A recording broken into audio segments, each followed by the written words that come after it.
ในตอนสอบของวันที่1 มิถุนายน 2016นี้อยู่ที่บริเวณท่าพามไซแคมป์พังนำเสกองเทศบาลแขวงเมืองซ้ำกิแสแขวงอัตตปือได้มีการจัดพิธีเฉลิมฉลองวันปลูกต้นไม้แห่งศาสตร์ครบรอบ46 ปี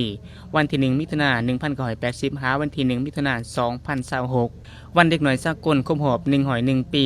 วันชิงแวดล้อมโลกครบรอบ53 ปี และวันชิงแวดล้อมแห่งศาสตร์ครบรอบ27 ปีขึ้นอย่างเป็นทางการให้เกียรติกระหวมในพิธีครั้งนี้มีฐานบุญถึงดวงสวรรค์กรรมการศูนย์กลางพักเลขาพักแขวงอัตตปือมีหัวหน้าคณะประจำพักแขวงกรรมการพักแขวงหัวหน้าแผนกการออมคางพนักงานรัฐกรพร้อมด้วยลูกหลานเยาวชนและประชาชนกระหวมอย่างพร้อมเพรียงในพิธีฐานกงใจศิริวงศ์กรรมการพักแขวงหัวหน้าแผนกกิจกรรมและสิ่งแวดล้อมแขวงได้คือผ่านประวัติความเป็นมาของวันปลูกต้นไม้แห่งศาสตร์โดยได้ยกให้เห็นถึงความหมายความสำคัญของป่าไม้ที่เปรียบเหมือนคำเขียวของศาสตร์พร้อมทางรายงานผลสำเร็จในระยะ5 ปีผ่านมาซึ่งทั่วแขวงสามารถปลูกได้ 4,280 เฮกตาร์และฟื้นฟูป่าได้ 47,816 เฮกตาร์สำหรับแผนการปี 2016 แขวงอัตตปือสู่ส่วนปลูกไฮได้630 เฮกตาร์เท่ากับ 252,000 เบี้ยและฟื้นฟูป่า 8,200 เฮกตาร์ซึ่งมาหอดปัจจุบันทั่วแขวงสามารถก็เกียมเบี้ยใหม่ชนิดต่างๆได้แล้วกว่า